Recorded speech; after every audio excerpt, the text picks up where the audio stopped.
Thanks so much for joining us for today's webinar titled Motives and Methods, Key Findings in Building Resilience to Online Misinformation in Canada. We're very grateful. Funding for this event was provided by the Canadian Sociological Association and the Federation for Humanities and the Social Sciences EDI-D Initiatives Fund. My name is Cara Brisson-Boyven. I am the Director of Research at MediaSmarts. MediaSmarts is Canada's nonprofit charitable center for digital media literacy.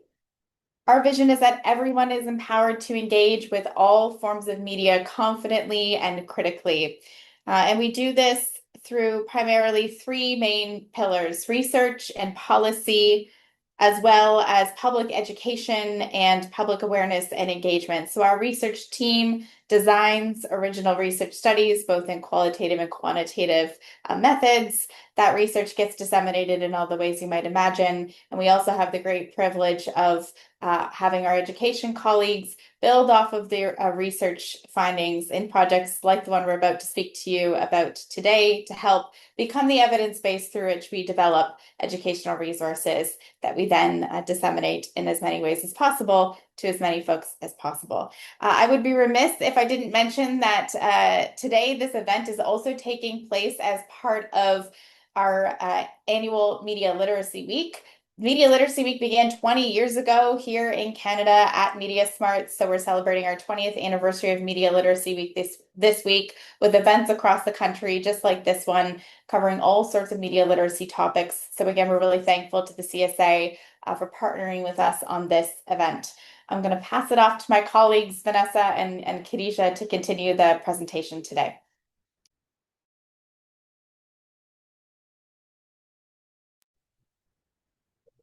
Hi, everyone. Good morning and good afternoon. My name is Khadija Baig, and I'm here with my co-presenter and colleague, Vanessa Turiatunga. We're both. Sorry, Khadija, I Yeah, can't see you. I'm not sure if that is an my, issue on my screen or.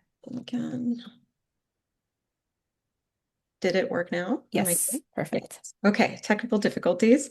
But yes, hi, I'm Khadija, and I'm here with my co-presenter and colleague, Vanessa Turiatunga. We're both research and evaluation associates at MediaSmarts. Before we begin, we'd like to acknowledge that MediaSmart's offices are located on unceded Algonquin Anishinaabe territory in Ottawa, Ontario. Vanessa and I are also both from here, and Kara is joining us today from the traditional territory of the Three Fires Confederacy of First Nations, which includes the Ojibwe, the Odawa, and the Potawatomi peoples.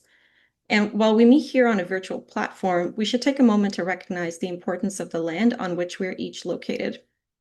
We acknowledge the territory to reaffirm our commitment and responsibility in building positive relationships between nations and in developing a deep understanding of Indigenous peoples and their cultures.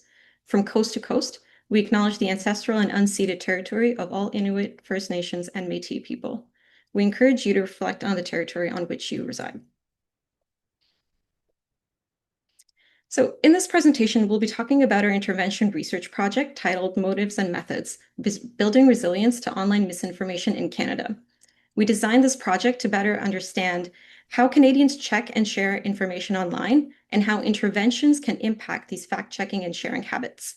We'll discuss some key findings, including participants' difficulty with discernment, visual misinformation, and fact-checking. The unique findings from groups unequally impacted by the digital divide based on age, gender identity, racial identity, region, and education, and the value of digital media literacy, nudging, and a diversity of approaches in designing misinformation interventions. We'll have an opportunity for questions and answers at the end. So there's a few different options for engagement during this presentation. Just scroll your cursor towards the bottom of the screen for the toolbar that has these options. If you have any questions during the presentation, please type them in the Q&A section and we'll get to these at the end.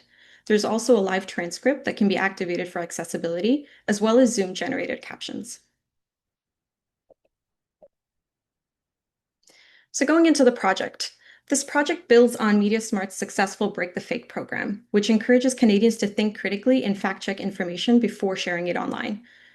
We developed 5 new Break the Fake videos for this study, which are intervention videos focusing on building resilience to online misinformation. These videos included new developments in the field, like visual misinformation, and also employed two different kinds of intervention messaging. One is motivation, so why it is important to verify information online, and then one is methods, so how to verify information online. And so using a mixed method studies, we then evaluated the effect these interventions had on participants' abilities to recognize and respond to misinformation. Our study consisted of two phases. First, we had a 5,000 participant survey, and then this was followed by 30 participant focus groups. The purpose of the study was twofold. First off, we wanted to understand just generally what Canadians' fact-checking and sharing behaviors are. Next, we wanted to understand how interventions like our Break the Fake videos affected their fact-checking and online sharing habits. Specifically, we were interested in what sort of messaging works better. Is it the how or is it the why? So cognitive versus affective. So this first phase of the study that involved the 5,000 participants survey, we divided these participants into 6 groups. 5 groups watched a different Break the Fake video, while one control group received no video. This survey aimed to evaluate participants' fact-checking attitudes and aptitudes, such as what motivates people to share information and why, how often they fact-check, and whether they're confident in their abilities to do so. Changes in information verification processes before and after watching a Break the Fake video, and participants' perceptions of the intervention, just generally, the accessibility of the intervention, the relevance, and the impact of the video. The second phase consisted of interactive focus group with 30 participants who had taken the survey. These were held about 6 weeks after the survey, which added a longitudinal component to the study. This rich qualitative data allowed us to gain a nuanced understanding of the key themes and demographic differences that surfaced in the survey.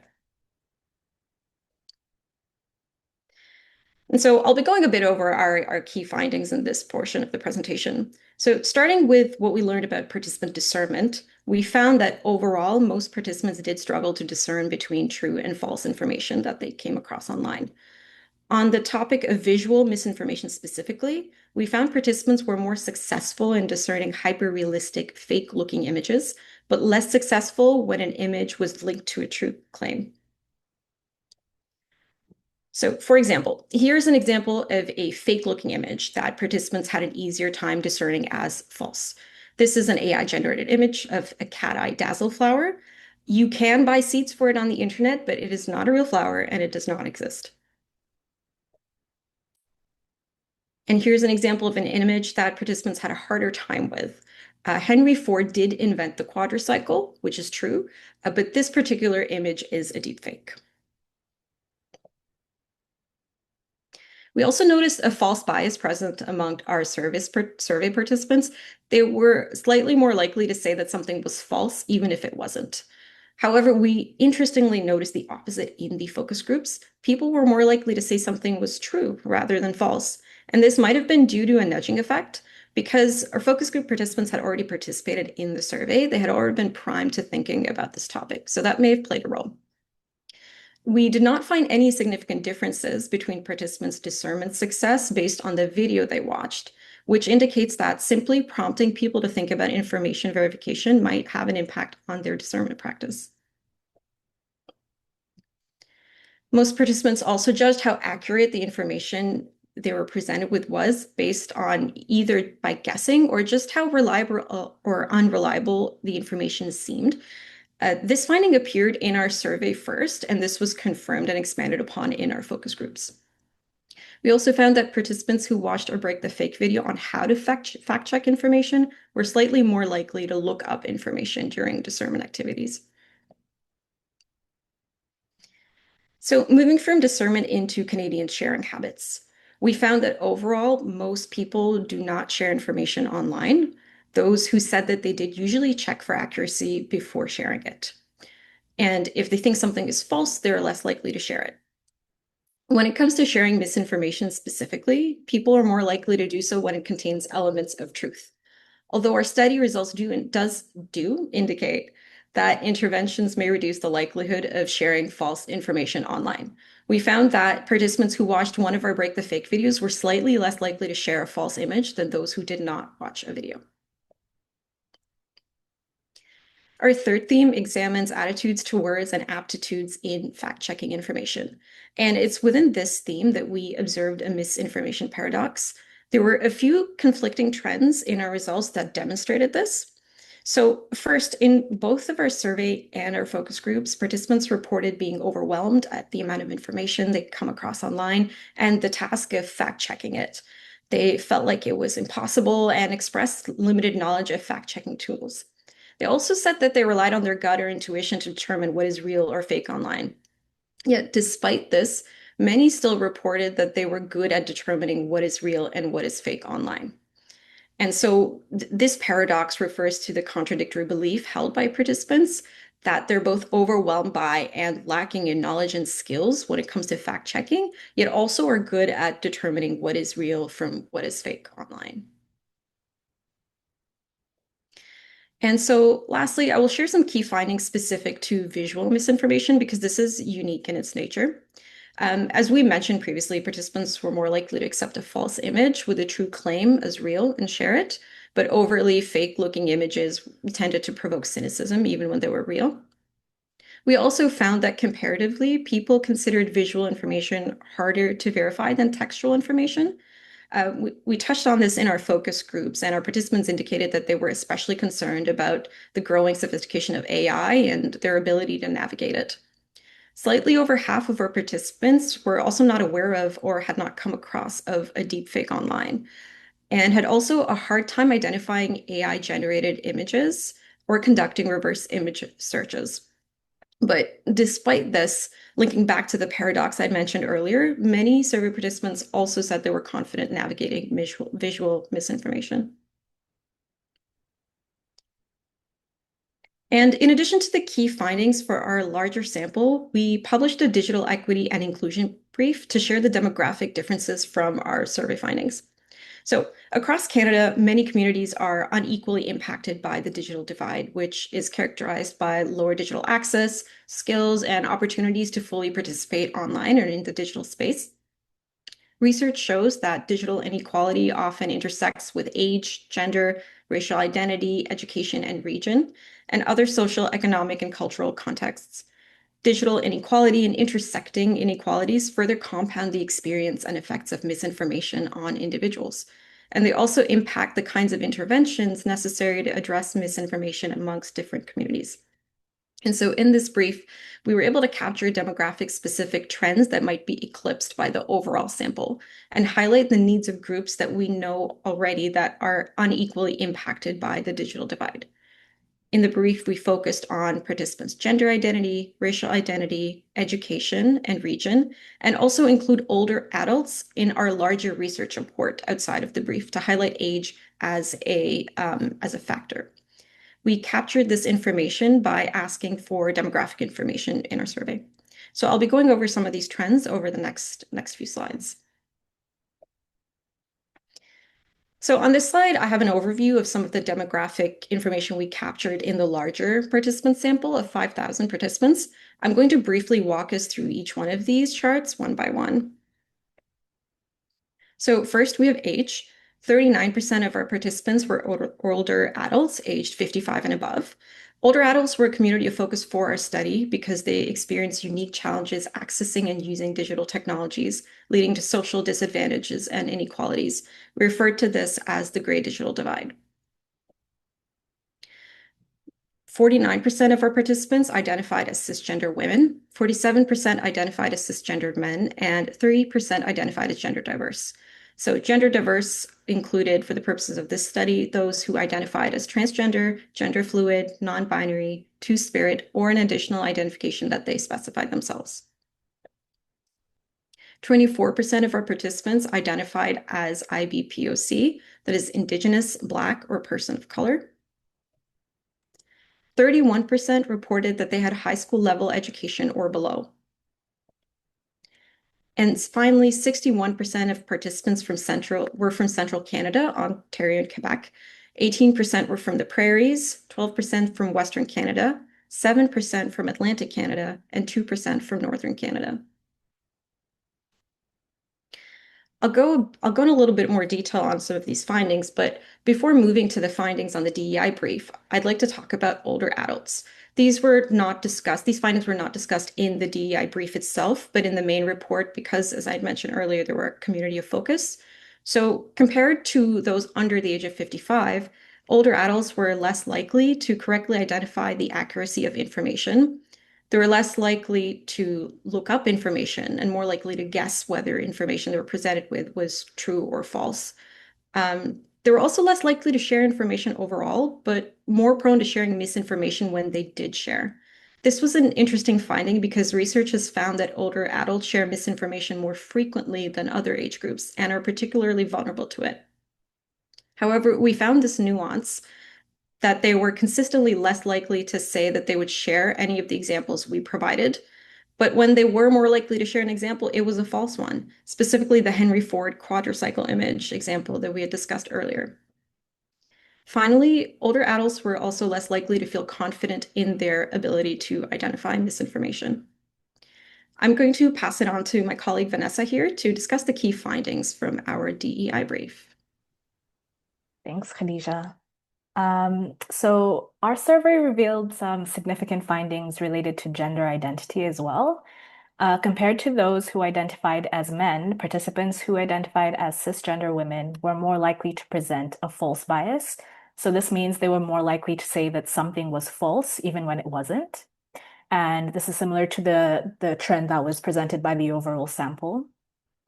They were also more likely to guess if information was true or false, and less likely to say that they looked up information or used prior knowledge to determine if something was true or false. So maybe just as a reminder, we had participants look at examples. With each example, we gave participants, we asked them, is this true or false? And then we asked them how they decided it was true or false. And then we also asked them how likely they were to share that information. So compared to men, women were also more likely to say that they would share information overall. Participants who identified as women were also less likely, moving on to the next slide, to think that information on social media platforms is fact-checked, and they expressed distrust towards social media platforms in that sense. They were also less likely to feel confident in their ability to identify misinformation and less likely to say that they know about fact-checking tools.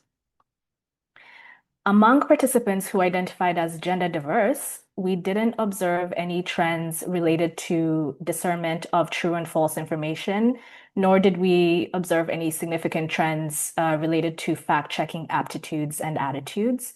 However, when we asked them about their response to the Break the Fake intervention videos, which we showed them, which were kind of explaining how or why or how and why it is important to fact-check information, there were two significant findings. Gender diverse participants were more likely to say that they found the video easy to understand, but they were also less likely to say that they can apply. They were more likely to say that they found the video easy to understand, but less likely to say that they can apply the video to their lives. So this indicated that there was a disconnect with the relatability of the videos to their lives. We also found some significant trends related to racial identity. So compared to the larger sample of 5,000 participants, participants who identified as Black, Indigenous, or people of color, or IBPOC participants, as I'll refer to them, were more likely to present a truth bias. So this was in contrast to the false bias presented by the overall sample. And because of the fact that most of the examples we gave participants were true, this means that they were also more likely to correctly identify the accuracy of information. IBPOC participants were also less likely to use guessing as a way of determining if information was true. And they were also more likely to post and share information overall. Furthermore, IBPOC participants were more likely to say that they found fact-checking tools hard to find. They were more likely to feel confident in their ability to identify AI-generated images online, but they were less likely to feel confident in their ability to tell whether an online source is reliable. And then when it came to asking them about their response to the Break the Fake intervention videos, which we showed them, IBPOC participants were more likely to distrust the messaging of the video and be suspicious of who made the video. Moving on to education, we compared the findings of those with high school level education and below with those who had college level education and above. So participants who had a high school education level and below were less likely to check whether online information is true before sharing it. They were less likely to say that they know about fact-checking tools. They were also less likely to say that they question everything they see online. And they were less confident in their ability to identify misinformation. When we asked about their responses to the Break the Fake videos, participants with a high school level education and below were also less likely to report that they already know what the video is trying to say. They were less likely to say that they can apply what they learned in the video to their daily lives. And they were more likely to distrust the messaging of the video. And then finally, a few regional differences stood out in our survey findings related to participants in the prairies in northern Canada and in Western Canada. So participants in the prairies were most likely to say, out of other participants in other provinces, that they do not really follow the news, and they were also most likely to say that they distrust the media.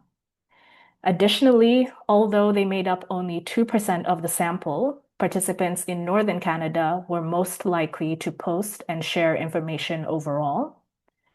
And then finally, participants in Western Canada were most likely to know about fact-checking tools.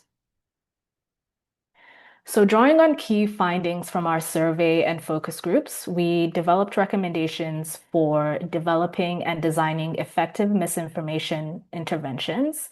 For this presentation, I'll discuss those recommendations under 4 themes. The first theme is accessibility and messaging. So drawing from participants' responses to our Break the Fake video interventions, as well as their thoughts and concerns about media more broadly, we recommend that intervention videos should be short, clear, relevant, and easy to understand. This is what participants responded well to and wanted to see more of in interventions. We also recommend that those designing interventions should test run early versions of interventions with small groups of participants in order to receive insights into the accessibility of the intervention. We also recommend using motivational messaging in interventions. We found that 3 different methods work in delivering this messaging. So first, it is really important to acknowledge the perceived difficulty of fact-checking. Especially with visual misinformation, participants in our survey and focus groups really expressed overwhelm and low confidence in their ability to fact-check.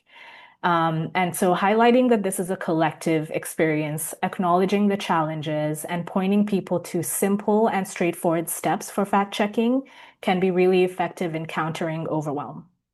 We also recommend encouraging intellectual humility. And this, in summary, involves recognizing the limits of our own knowledge and being open to the possibility of being wrong. So earlier we had discussed the misinformation paradox, which we observed among participants, the fact that they expressed overwhelm and limited knowledge and skills when it came to fact-checking, and yet also believed that they were good at determining what is real from fake online. And so this paradox suggests that one strategy to mitigate online misinformation is to encourage people to have intellectual humility and to encourage people to evaluate or reevaluate their perceived ability to discern between true and false information. And this can be done by highlighting the effects of bias on recognizing misinformation or the limits of what certain models like guessing or relying on intuition to determine what is real or fake online, and how these mental models really can lead us to a decision that's not necessarily the right one. And then finally, to counter overwhelm, we recommend that interventions should encourage and teach information triage. It is impossible to fact check everything you see online, but what people can do is prioritize what to fact check based on its relevance, its sense of importance, and urgency.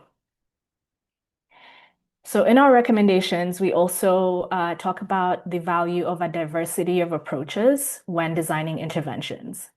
In our study, we found that all the Break the Fake intervention videos shown to participants had similar levels of impact, which confirmed that a variety or diversity of approaches can be successful in mitigating online misinformation. A diversity of approaches avoids the problem of habituation or attrition. So if only one approach was found to be successful, then people are more likely to get desensitized or have a reduction in responsiveness to this one repeated approach. While in contrast, a diversity of approaches provides flexibility for new and varied approaches to address the rapidly evolving nature of online misinformation. And this includes allowing for approaches that are specific to equity deserving communities that are impacted by the digital divide. We also recommend that interventions should include discernment exercises, which focus on discernment of both true and false information. If interventions focus only on identifying false information and only have people thinking about finding what is fake, it may encourage cynicism or blanket skepticism rather than true discernment. We also recommend that interventions should offer easy to follow steps to fact check and nudge people to pause and reflect.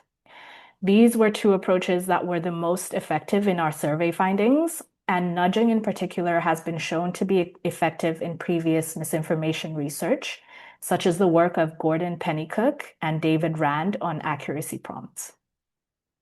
Especially coming out of the focus groups, transparency was very important to participants. Those who receive the interventions may be suspicious of the creators of interventions, which may affect how effective it is.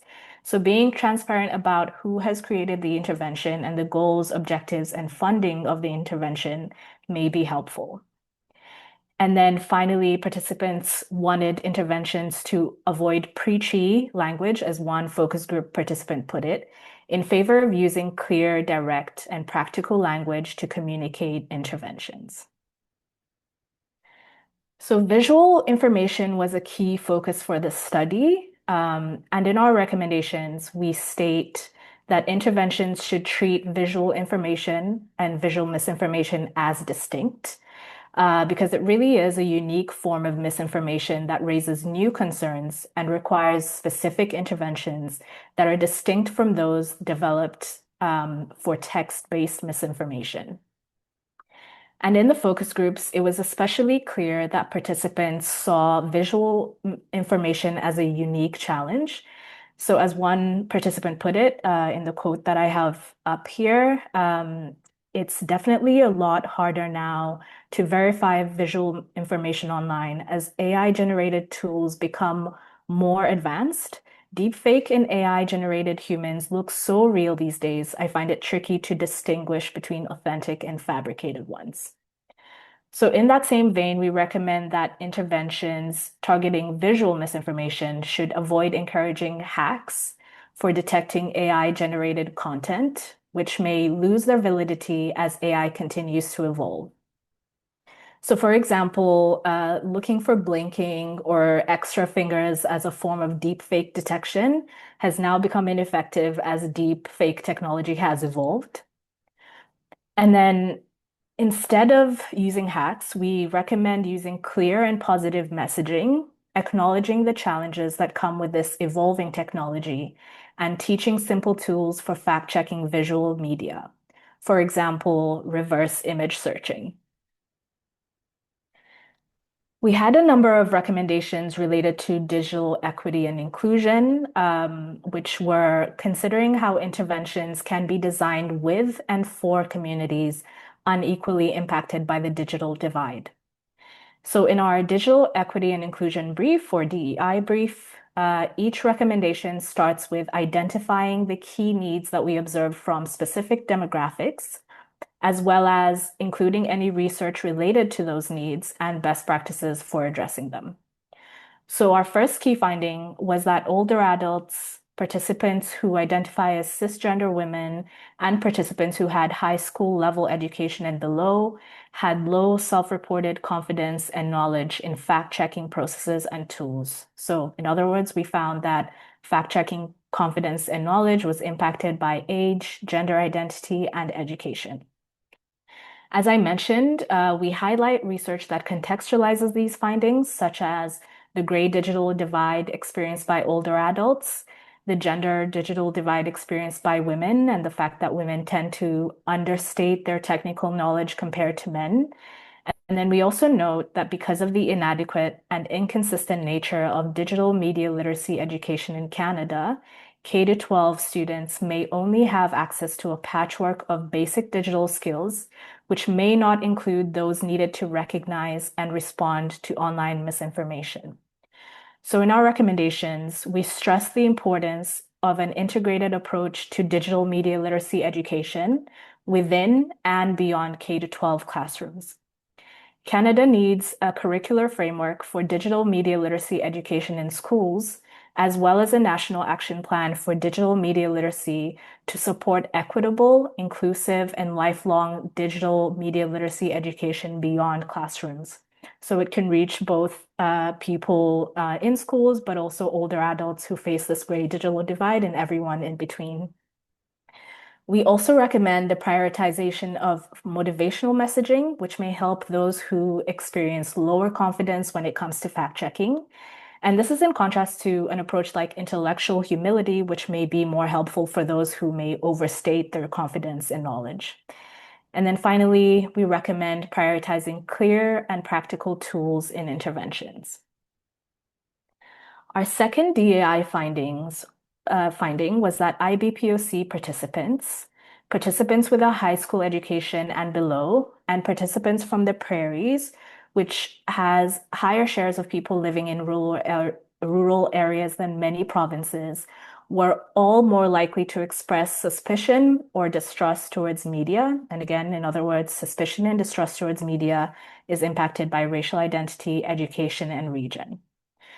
So research confirms that IBPOC communities' trust in media is declining due to the systemic racism that they experience in media, including harmful narratives, online hate, and the lack of representation. Those with lower levels of formal education also typically do not feel well served or well represented by media.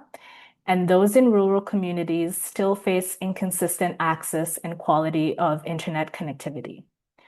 So in our recommendations, we state that interventions should be developed in consultation with members of diverse communities. It is important to develop targeted interventions for equity-deserving groups designed with and for these communities. And crucially, we emphasize that the problem of representation is linked to the lack of diversity in technology, media, and digital media literacy sectors. And we state that decision makers in these sectors need to be more diverse and representative of a broad group of people, especially those from underrepresented and equity deserving communities. We also recommend transparency from those who design interventions. In a clear and accessible way, when you design interventions, tell people about your organization, tell people about the goals and objectives of the interventions, including how it was funded, because this can help to mitigate the understandable suspicion that may hinder the effectiveness of an intervention. And our final DEI finding was that gender diverse participants and those with a high school education and below felt that interventions were not as relatable, impactful, or applicable to their lives compared to other participants. And also, IBPOC participants were more likely to find the videos too long or too hard to understand. Again, in our DEI brief, we point to the ongoing issues of lack of representation that these groups often experience in media. But we also highlight that different lived experiences, cultural reference points, or language needs may contribute to finding interventions less accessible. We therefore recommend that interventions should be relevant to diverse lived experiences, avoiding the assumption that all lived experiences are similar. Interventions should also use simple and clear language to lessen language barriers for a diverse Canadian population. And then finally, it really is good news that there are a variety of best practices to design and develop interventions. However, we know that these interventions need systemic support and collaboration to function. And that is why we also included recommendations about addressing wider systemic factors that impact online misinformation. So we recommend the following. First, consistent research to match the pace at which the online misinformation landscape evolves. We recommend holding platforms accountable for improving the quality of information circulated online. Platforms should be held accountable and build tools into their design that improve the quality of online information. This can include incorporating fact-checking tools which are transparent in their workings and taking stronger action to identify and curb misinformation.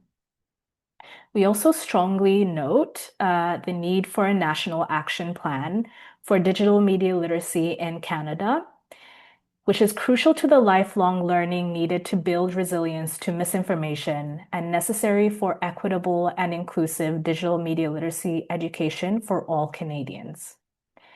And then finally, we recommend cross-sector collaboration amongst community organizations and other key stakeholders, including researchers, industry, policymakers, that all serve the needs of a diverse Canadian population to amplify the impact of digital media literacy interventions. And these are fundamental systemic recommendations that MediaSmarts has advocated for over 25 years now, and they continue to be critically necessary to countering online misinformation because the success of any systemic approach requires a long-term, sustained, and coordinated commitment to digital media literacy in Canada. This is officially the end of our presentation. I just want to mention before we go into questions that if you would like to reach out to us, please do so using this email on the screen, info@mediasmarts.ca. And I also want to mention that we have a QR code on the slide that will lead you to the Motives and Methods project landing page if you're interested in learning more about the study. We have a research report over there. We have a summary of our key findings and our recommendations. And we also have the digital equity and inclusion brief on there. And really briefly, I want to mention, as this is a CSA event, that we have another upcoming event this Thursday, the 30th. It is a panel event with ITDS, or the Internet Technology and Digital Sociology cluster of the CSA.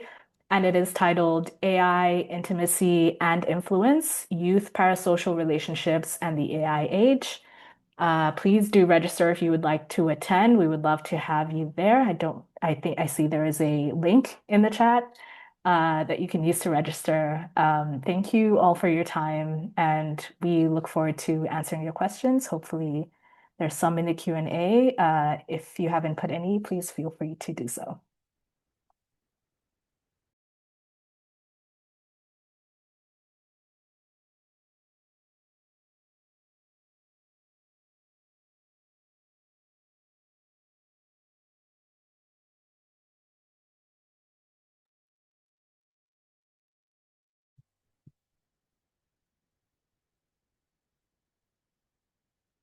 Thanks, Vanessa. Thanks, Khadija. That was great. I'm just keeping an eye on the Q&A to see if some questions come through.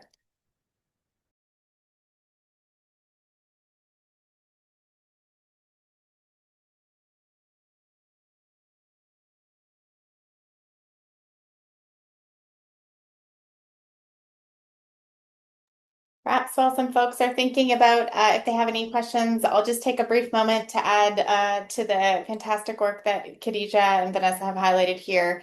That our Break the Fake program is freely available on our website as well. So you can go to mediasmarts.ca or you can go to breakthefake.ca where you'll find all the program resources that Vanessa and Khadija were speaking to today, including the videos that were tested through this study. We'd be happy to connect with you if you are looking for a bit more information about how to use those videos and those resources. But as I say, all of that's available on our website as well.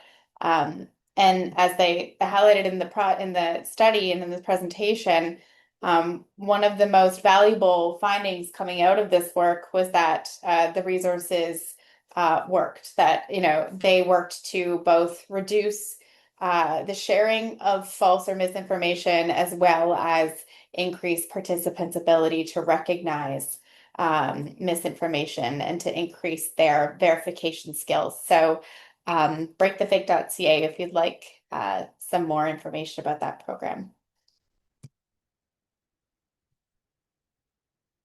Not seeing any questions come in yet. You guys did such a fantastic job that everybody is soaking in that knowledge.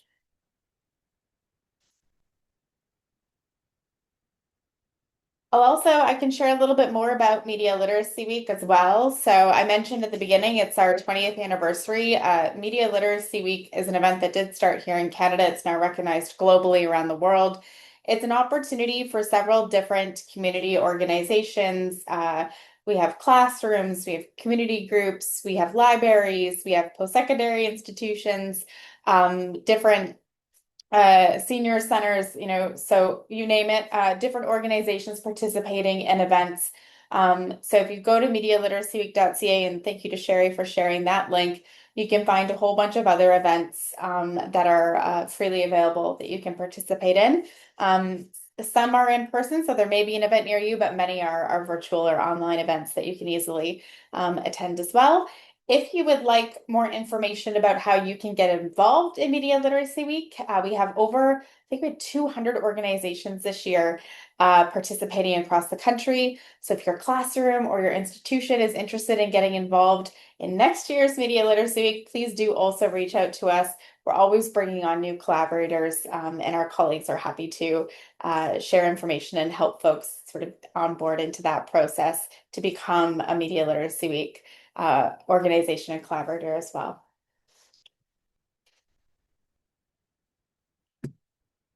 Okay, I still don't see any questions, so I think perhaps we'll wrap it up.